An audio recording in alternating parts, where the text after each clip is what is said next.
Une fois de plus, je salue nos amis internautes, nos amis de la radio L'Amandier Fleury. Merci d'être là. Je voudrais vous présenter une nouvelle capsule dont la thématique sera la suivante: mariage, divorce et remariage, ce que dit la Bible. Cette intervention présente bien sûr les textes bibliques majeurs concernant le mariage, le divorce et le remariage. Les textes sont présentés dans l'ordre biblique de la Genèse à l'Apocalypse, sans commentaire. Chacun est libre d'étudier et de méditer. Genèse, le chapitre 1, le verset 27 jusqu'au verset 28. Dieu créa l'homme à son image, il le créa à l'image de Dieu, il créa l'homme et la femme. Dieu les bénit et Dieu leur dit: soyez féconds, multipliez, remplissez la terre. Genèse, le chapitre 2, le verset 24, texte auquel Jésus fait référence: au commencement, il n'en était pas ainsi. C'est pourquoi l'homme quittera son père et sa mère et s'attachera à sa femme, et ils deviendront une seule chair. Genèse, le chapitre 3, le verset 16, tes désirs se porteront vers ton mari, mais il dominera sur toi. Deutéronome, le chapitre 24, le verset 1er jusqu'au verset 4, il est dit: lorsqu'un homme prendra une femme et l'épousera, et qu'il arrivera qu'elle ne trouve pas grâce à ses yeux, il écrira pour elle une lettre de divorce.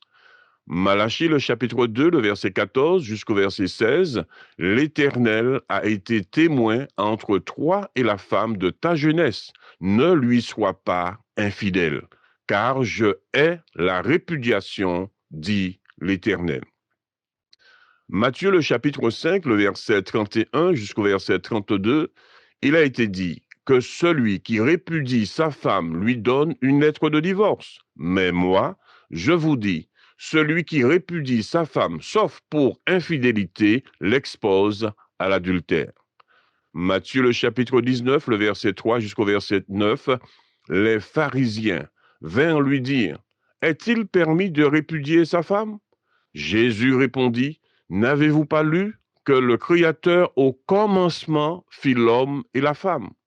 Ce que Dieu a uni, que l'homme ne le sépare pas. C'est à cause de la dureté de vos cœurs que Moïse vous a permis de répudier vos femmes. Mais au commencement, il n'en était pas ainsi. Marc, le chapitre 10, le verset 2 jusqu'au verset 12, celui qui répudie sa femme et en épouse une autre commet un adultère envers elle. Et si une femme répudie son mari et en épouse un autre, elle commet un adultère. 1 Corinthiens, le chapitre 7, le verset 10 jusqu'au verset 11, qui veut nous parler de la réconciliation.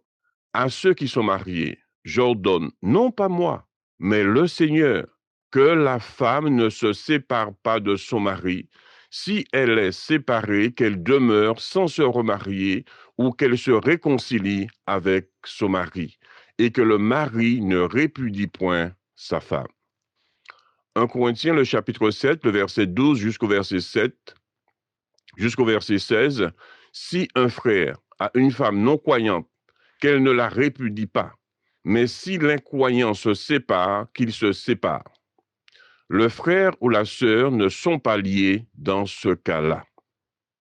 Romains, le chapitre 7, le verset 2 jusqu'au verset 3, la femme mariée est liée par la loi à son mari tant qu'il est vivant, mais si le mari meurt, elle est libre. Éphésiens, le chapitre 5, le verset 22 jusqu'au verset 33, femmes, soyez soumises à vos maris. Maris, aimez vos femmes comme Christ a aimé l'Église. Ce mystère est grand. Je parle de Christ et de l'Église. Apocalypse, le chapitre 19, le verset 7 jusqu'au verset 9. Réjouissons-nous, car les noces de l'agneau sont venues. Heureux ceux qui sont appelés au festin des noces de l'agneau. Les textes ont été lus dans leur ordre biblique. Aucun commentaire n'a été ajouté, que chacun réfléchisse, médite et discerne. Je vous dis à bientôt pour une nouvelle vidéo. Que Dieu nous garde.